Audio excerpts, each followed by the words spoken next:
Welcome to CKRS club. CKRS club అభిమానులకి ప్రేక్షకులకి అందరికీ రాజే రాజే అండి. రోజు మనం గోదా పాసురాలు చెప్పుకుంటున్నాం కదా. ఈ పాసురాలు అవి ఆ గోదా తల్లి కృష్ణ పరమాత్మ దయ వల్ల చెప్తున్నాను. వాళ్ళే నా చేత చెప్పిస్తున్నారు, నేను చెప్పడం కాదు. ఆ స్వామి తల్లి అనుగ్రహం వల్ల చెప్పుకుంటున్నాము. రోజు పాసురాలు చూస్తున్నారండి. నేను రోజు అడుగుతున్నాను, ఏమనుకోవాకండి రోజు అడుగుతున్నానని. మా సికేఆర్ఎస్ క్లబ్ ఛానల్లో వచ్చే వీడియోస్ చూసి వంటలవి ట్రై చేయండి. స్వామి ప్రసాదాలవి లైక్ చేయండి, షేర్ చేయండి. మా సికేఆర్ఎస్ క్లబ్ ఛానల్ని వ్యూస్ వస్తున్నాయి కానివ్వండి, మాకు షేర్లును లైక్లు ఏం రావట్లేదు. మీరు లైక్ చేసి షేర్ చేయండి, కామెంట్ చేయండి. మీ కామెంట్స్ వల్లే మాకు ఎంకరేజ్మెంట్ ఉంటుంది. ప్రసాదాలు ఎలా ఉన్నాయి అనేది చూసి మాకు కామెంట్ రూపంలో తెలియజేయండి. ఓకేనా ఫ్రెండ్స్? ఇప్పుడు మనం అన్నమాచార్య కీర్తన ఒకటి పాడుకొని ఆ తర్వాత గోదా పాసురంలోకి వెళదాము. వేదములే నీ నివాసమట విమల నారసింహ, వేదములే నీ నివాసమట విమల నారసింహ, నాదప్రియ సకల లోకపతి నమో నమో నరసింహ, వేదములే నీ నివాసమట విమల నారసింహ, విమల నారసింహ, విమల నారసింహ, ఘోరపాతక నిరుహరణ కుటిల దైత్య దమన, ఘోరపాతక నిరుహరణ కుటిల దైత్య దమన, నారాయణ రమాధినాథక నగధర నరసింహ, ఘోరపాతక నిరుహరణ కుటిల దైత్య దమన, నారాయణ రమాధినాయక నగధర నరసింహ, నీ రూపంబు ఇంత అంతని తెలియనలవి కాదు, నీ రూపంబు ఇంత అంతయని నిజము తెలియరాదు, ఈ రీతి త్రివిక్రమాకృతి ఏచితి నరసింహ, నీ రూపంబు ఇంత అంతయని నిజము తెలియరాదు, ఈ రీతి త్రివిక్రమాకృతి నేచితి నరసింహ, వేదములే నీ నివాసమట విమల నారసింహ, నాదప్రియ సకల లోకపతి నమో నమో నరసింహ, వేదములే నీ నివాసమట విమల నారసింహ, విమల నారసింహ, విమల నారసింహ. ఇప్పుడు మనం అన్నమయ్య సంకీర్తన పాడుకున్నాం కదండి. ఇప్పుడు గోదా పాసురంలోకి వెళ్దాము. అమ్మ ఈ మొదటి నుంచి పాసురాలన్నింటిలో ఒక్కొక్క గోపికని నిద్రలేపుతూ వస్తున్నారని చెప్పుకున్నాం మనం. పాసురాలు అన్నిట్లో మొదటి నుంచి కూడాను అమ్మ చెప్పుకుంటూ వీళ్ళని లేపుతూ నిద్రలేపుతూ వస్తున్నారు. వాళ్ళది యోగ నిద్ర, మామూలు మనలాంటి నిద్ర కాదు అని చెప్పని మనం చెప్పుకున్నాం కదా ముందు పాసురాల్లో. ఒక్కొక్క గోదాదేవితో వచ్చే ఒక్కొక్క గోపిక కూడాను బాగా భగవంతుడితో అనుబంధం ఎక్కువగా ఉన్నవాళ్ళటండి. వాళ్ళందరూ భగవద్ అనుభవం ఉన్నవాళ్ళు, పక్కన స్వామి ఇంటి పక్కనే ఉన్నవాళ్ళు ఒకళ్ళు, స్వామిని నిరంతరం వాళ్ళ మనసులో ఉంచుకొని ధ్యానం చేస్తున్న వాళ్ళు ఒకళ్ళు, ఇట్లా ఒక్కొక్కళ్ళు ఒక్కొక్క గోపిక తల్లి ఒక్కొక్క రకంగా ఉన్న గోపిక అనమాట. నిన్నటి గోపికని మనం చెప్పుకుంటే నిన్న పాసురంలో ఆమె బాగా ఐశ్వర్యవంతురాలు, అందమైన ఆమె, చక్కగా నెమలిలాగా నాట్యం చేయగల ఆమె, ఇటువంటి లక్షణాలన్నీ ఉన్న గోదాదేవితో పాటు వస్తున్న ఈ తల్లిని గురించి మనం నిన్న పాసురంలో చెప్పుకున్నాం అనమాట. ఈరోజు పాసురంలో అమ్మవారికి ఆ గోపికకి ఏంటంటే ఈమె కూడా ఎక్కువగా సంపద, గోసంపద ఉన్నది అందరికీ ఎక్కువగా ఉంటుందన్నమాట. వీళ్ళందరూ ఇప్పుడు మనకు రామాయణంలో చెప్పుకుంటే రామలక్ష్మణులు, భరత శత్రుఘ్నులు ఎటువంటి అనుబంధాన్ని కలిగి ఉంటారో, రాముల వారు సాక్షాత్తు నారాయణ స్వరూపం అని మనం చెప్పుకుంటాం కదా.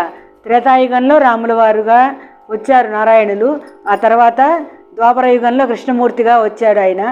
అట్లా వచ్చిన వాళ్ళతో త్రేతాయుగంలో రాముల వారితో భరతులకి లక్ష్మణులకి ఎటువంటి అనుభవం ఉన్నదంటే, ఆయన సేవ చేసి లక్ష్మణస్వామి వెంబటే ఉండి, రాముల వారి వెంబటే ఉండి సేవ చేసి ఆయన తన బాధ్యతను నిలబెట్టుకున్నారు. అట్లాగే భరతుడు కూడాను ఆయన కర్మలు అంటే ఇప్పుడు రాజ్య పరిపాలన కానీ, భరతుల వారు ఈయన రాముల వారి పాదుకలు తీసుకెళ్ళి సింహాసనంలో పెట్టి ఆయన పరిపాలన చేశారు కదా. రాముల వారి తర్వాత మా అన్నగారు పెద్దవారు ఆయన పరిపాలిస్తేనే ఈ రాజ్యం, లేకపోతే నేను పరిపాలన చెయ్యను అని చెప్పని ఆయన కూడా వానప్రస్థంలాగా ఉండి అక్కడ అరణ్యంలో స్వామివారి రామయ్య తండ్రి పాదుకలు తీసుకొని వెళ్ళి అక్కడ సింహాసనంలో పెట్టి ఈయన పరిపాలన చేస్తారు. అట్లా వాళ్ళ భరతుడి చేసిన కర్మలు కానీ, లక్ష్మణుల వారు చేసిన కర్మలు కానీ ఇటువంటి ఉంటాయి. వీటినే ఏంటంటే మొదటిది వీళ్ళల్లో చేసేది మొదటిది యాతనా అవస్థ అంటారట. అంటే ఏంటంటేనండి, ఇంద్రియాల మీదకి ఎక్కువ మనసు వెళ్ళనీయకుండా మనం ఎక్కువగా భగవంతుడితో అనుబంధాన్ని ఏర్పరచుకుంటే ఆయన మనతోటే ఉంటారు అని చెప్పి గోదా తల్లి మనకు ఈ పాసురంలో చెప్పారనమాట. ఇట్లా వెళ్తూ ఏంటంటే మనం శిఖారావస్థ అంటే స్వామిలో ఐక్యం అయిపోయేది. నిన్నటి దాంట్లో మనం చెప్పుకున్నాం కదా, స్వామికి వశీకర అవస్థ వెళ్ళిపోతాం అంటే స్వామిని మన మనసులో ఉంచుకొని స్వామికి మనం వశమైపోతాము అని అమ్మ నిన్నటి పాసురంలో చెప్పారు. మనకి ఉదాహరణ కూడా చెప్పారు కదా. ఆ అవస్థల్లో జనక మహారాజు, జడభరతుడు, అట్లాగే సుఖయోగీంద్రులు, ఇట్లా మహానుభావులందరినీ అమ్మ చెప్పుకొని వచ్చారు. అట్లాంటి అవస్థలో ఉన్న ఈ గోపికమ్మలు కూడాను ఇట్లాగే ఉంటారనమాట. అదే మనకి ఈ స్వామి కృష్ణ పరమాత్మ సాంఖ్యయోగంలో చెప్పారనమాట. ఏషా బ్రహ్మీ స్థితి స్పార్థ నైనాం ప్రాప్య విముచ్యతి స్థిత్వాస్యామంతకాలేపి బ్రహ్మ నిర్వాణమృచ్చతి అని. అదే బ్రహ్మస్థితిట. స్వామిలో ఐక్యమైపోవడం అనేది బ్రహ్మస్థితి అని చెప్పారు. ఇందులో చివరి సమయం వరకు అంటే వీళ్ళు ఈ జీవి వెళ్ళి స్వామిలో ఐక్యం అయిపోయే వరకు కూడా స్వామికి మనం దగ్గరగా ఉండటము, అట్లా స్వామిని నిరంతరం మన మనసులో నిలుపుకోవడము అటువంటివి చేస్తూ ఉన్నందువల్ల వీళ్ళు స్వామికి దగ్గరగా ఉంటారు. సర్వకాల సర్వావస్థల్లో మనం స్వామినే పట్టుకొని ఉండాలి అని గోదా తల్లి మనకి ఈ పాసురంలో చెప్తారు. ఈ గోపికలు కూడాను అటువంటి స్థితిలోనే ఉన్నవాళ్ళటండి. అంత ఐశ్వర్యము అంత సంపద ఉండి కూడా వాళ్ళు నిరంతరం స్వామిలోనే ఉన్నారు అని అంటే రామాయణంలో కనుక వాళ్ళు మునులు ఋషులు అయితే గోపికలు ఎట్లా అయినారో కాబట్టే ఆ యుగం నుంచి ఈ యుగంకి వచ్చినప్పుడు వాళ్ళు ఆ స్థితి నుంచి ఈ స్థితికి వచ్చారు అని చెప్పని మనం భాగవతంలో చెప్పుకున్నాం నిన్న. అటువంటి స్థితిలో ఉన్న ఈ గోపికమ్మని ఇప్పుడు లేపడానికని చెప్పని నిద్ర లేపడానికని చెప్పని మన గోదా తల్లి వెళ్ళి నిద్ర లేపుతున్నారు. ఎలా నిద్ర లేపారు ఏంటనేది మనం ఈ పాసురంలో చెప్పుకుందాము. తర్వాత పాసుర వివరణలోకి వెళ్దాం. ఇప్పుడు మనం 12వ పాసురంలోకి వెళ్దామండి. కనై తిళ్ళంగ తిరుమై కన్రుక్కిరంగి ఇనైత్తు ములై పాషే నిన్రుపాల్ సోరా நனை தில்லம் சேராக்கும் நச்செல்வன்னங்காய் பனித்தலை வீழ்நின் வாசில் கடைப்பத்தி தினத்தினால் தென்னிலங்கை கோமானை செத்த மனத்து கிணியானை பாடவும் நீவாய் திரவாய் இனித்தினார் எரிந்திராய் இதென்ன பேருரக்கம் அனைத்தில்லத்தாறு மறிந்தேலோர் எம்பாவாய் ஆண்டாள் திருவருகளே శరణం శరణం. అమ్మ మనకు ఈ పాసురంలో ఏం చెప్తున్నారంటేనండి, ఇప్పుడు ఇంతవరకు ఉన్న గోపికలను అందరినీ నిద్రలేపుతూ వస్తున్నారు కదా. ఇప్పుడు ఈరోజు లేపుతున్న గోపిక 7వ ఆవిడ అనమాట. 7వ గోపికని నిద్రలేపడానికి అమ్మ వస్తున్నారు. ఈమె ఈ గోపాలుని చెల్లెలు అన్నమాట. ఈ ఆండాళ్ళ తల్లి నిద్రలేపుతున్నామే ఈ 7వ గోపిక ఒక గోపాలుని చెల్లెలు. అటువంటి ఆమె ఈ గోపకునికి చక్కగా అన్ని అలంకారాలు చేస్తూ ఉన్నది. అట్లా ఉన్న ఆమెని వీళ్ళు వచ్చి నిద్రలేపుతున్నారు. అమ్మా, నువ్వు ఇంతకుముందు గోపికల్ని ఏమన్నారు? నువ్వు కుంభకర్ణుల్లాగా నిద్రపోతున్నావు, అట్లా నిద్రపోవాకు అని చెప్పని చెప్తున్నారనమాట. ఈ గోపికను ఏంటంటే వీళ్ళ దాంట్లో మందలో బోలెడు ఆవులు ఉన్నాయిట. అటువంటి ఆవులని వీళ్ళు బాగా పెంచుకుంటూ ఉన్నారు. గోపికలందరూ కూడాను ఆ పాలు, వెన్న, నెయ్యి అన్నీ తీసుకొని వెళ్ళి వాళ్ళ దగ్గర ఉంచుకొని రోజు వేరేపల్లె నుంచి కంస మహారాజుకు పంపించేవాళ్ళు అనమాట. అట్లా ఉన్నది స్వామి దగ్గర తీసుకొని వెళ్ళి ఇచ్చి వచ్చేవాళ్ళు మేము. అటువంటి వాటికి స్వామి చెప్తున్నారనమాట. శ్రీకృష్ణుడు మీరు ఇలా ఉండి చెయ్యండి అని భగవద్గీతలో చెబుతారు. సర్వధర్మాన్ పరిత్యజ్య మామేకం శరణం వ్రజ అహంత్వా సర్వపాపేభ్యో మోక్షయిష్యామి మా శుచః అని. అట్లాంటి మీరు కూడా అట్లా ఎక్కువగా స్వామితోటి దగ్గరగా ఉండండి అని చెప్పని ఈ గోదా తల్లి ఈ పాసురంలో ఉన్న గోపికని నిద్రలేపుతూ ఉన్నారనమాట.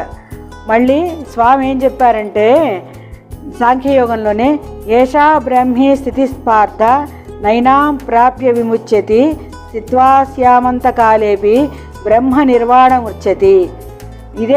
ఇటువంటిదే బ్రహ్మస్థితిట. ఇటువంటి బ్రహ్మస్థితిలో ఉన్న వాళ్ళందరూ కూడాను స్వామిని చేరి చివరికి అంటే స్వామిలోకి ఐక్యమైపోతారు అని చెప్పని అమ్మ చెప్తున్నారు. ఈ పాసురంలో అమ్మ చెప్పిన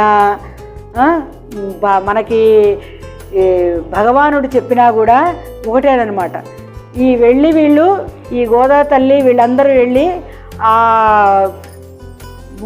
గోపికమ్మ తలుపులు కొడుతున్నారు. అమ్మ తలుపు తీయనని. అక్కట మొత్తం ధారలు కారుతున్నాయట. ధారలు ఏం ధారలు అంటేనండి, వీళ్ళ మనసులో స్వామి మీద ఉన్న ప్రేమధారలు ఒకటి, మళ్ళా పాలధారలు ఒకటి. ఆవులు కనుక టైంకి వెళ్ళి గోవులని తీసుకుని వెళ్ళి బిడ్డల్ని చేపు తీసుకోకపోతే అవి ఎప్పుడు వస్తాయా మా దగ్గరికి, ఎప్పుడు వస్తాయి ఇవి గోవులు అని చెప్పని వాటంతట అవే ధారలు కార్చేస్తున్నాయిట. ఏంటి గోవులు కానీ గేదెలు కానీ ఆవులు కానీ ఏవైనాట అట్లా పాలధారలు కారుస్తున్నాయిట. మంచుధారలు ఒకటి, ఈ పాలధారలు ఒకటి, మళ్ళా ఈ ప్రేమధారలు ఒకటి. ఇటువంటివి ఈ 3 ధారలు పడి నీ వాకిట్లో మొత్తం బురద అయిపోయిందమ్మా. మేము ఈ బురదలో నిలబడలేకపోతున్నాము. అందులో స్వామి నీ కన్నులు చూసి స్వామి ముగ్ధుడైపోతాడు. అటువంటి అంటే స్వామి ఎదుటి వాళ్ళ కన్నులు చూసి ముగ్ధుడవుతాడు అని అంటే ఆయన చూసేది వాళ్ళ కళ్ళల్లో ఉన్న స్వామి మీద ఉన్న ఆర్తిని. మనం స్వామి చూసామనుకోండి ఆ ఆర్తి అనేది రావాలట. అటువంటి ఆర్తి వస్తే స్వామి మనకి అనుగ్రహిస్తాడు, ఆయన్ని మనం దగ్గరగా వెళ్ళిపోతాము అని చెప్పని చెప్తున్నారన్నమాట అమ్మ. ఇందులో కూడానండి మనం భగవంతుడిని నమ్ముకునే ముందు ఒక గురువుని, ఆచార్యులని మనం నమ్ముకోవాలి. అటువంటి గురువు ఆచార్యుడు దగ్గరగా ఉన్నప్పుడు వాళ్ళ సందేశాలు కూడాను మనం వింటూ ఉండాలి. అట్లా విన్నందువల్ల మనం అధోగతి కాకుండా ఉచ్చస్థితికి వెళ్తాము అని చెప్పని అమ్మ ఇందులో చెప్తున్నారనమాట. అట్లా వెళ్ళిన వాళ్ళల్లోనే మనం చెప్పుకుంటే భాగవతంలో గజేంద్ర మోక్షంలో విష్ణుమూర్తి గురించి గజేంద్రుడు మనకి బాగా ప్రార్థన చేశాడని చెప్పుకుంటాం మనం. ఆయన్ని గజేంద్రుడిని మొసలి కాలు పట్టేసుకుంటుంది.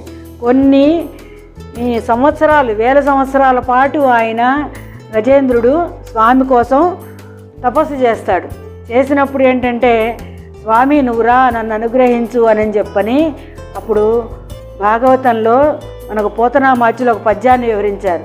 ఎవ్వని చేజించు జగమవ్వని లోపల నుండు లీనమై ఎవ్వని ఎందుడిండు పరమేశ్వరుడెవ్వడు మూల కారణం బెవ్వడు అనాది మధ్యలయుడెవ్వడు సర్వము తానైన వాడెవ్వడు వాని ఆత్మ బహు శరణంబు వేడితిన్ అని చెప్పని ఆయన గజేంద్రుడు స్వామి గురించి తపస్సు చేసి ఆ కాలు పట్టుకున్న మొసలిని విడవమంటే విడవదు, పట్టుకుంటుంది.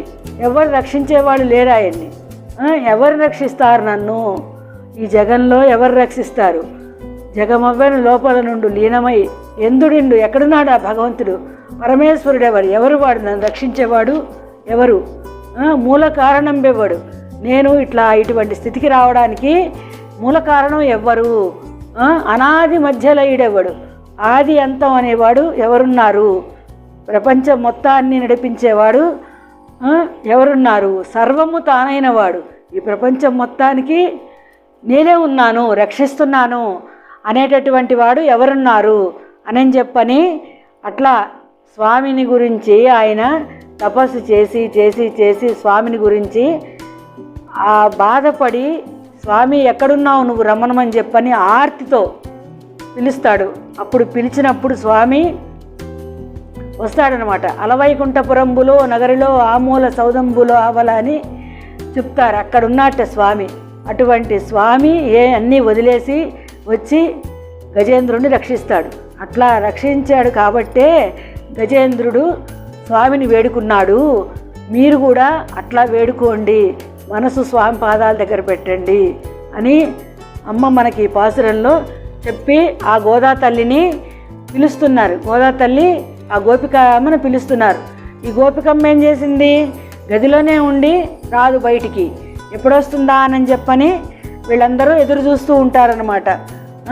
సీతమ్మ తల్లి గురించి ఈ రామయ్య తండ్రి ఎంత తపన పడ్డాడో అట్లాగే సీతమ్మ తల్లి కూడా లంకలో ఉండి రాముడి గురించి తపస్సు చేసి తపన పడింది. మనం కూడా అటువంటిదే భగవంతుడితోటి మనం మనసును పెనవేసుకోవాలి. అట్లాగే ఉన్నందువల్ల మీరు భగవంతుడిలో చేరతారు. కుంభకర్ణుడిలాగా నిద్రపోకుండా మీరు కూడాను యోగ నిద్రలో ఉండి స్వామికి దగ్గరగా ఉండండి అని గోదా తల్లి ఈ పాసురంలో మనకి చెప్పారు. అది నేను మీకు విన్నవించుకున్నాను. జై శ్రీమన్నారాయణ. రాధే రాధే.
గవర్నమెంట్ ప్రమోషన్స్ అన్నిటికీ యాక్స్గా ఇవ్వాలన్నాడు.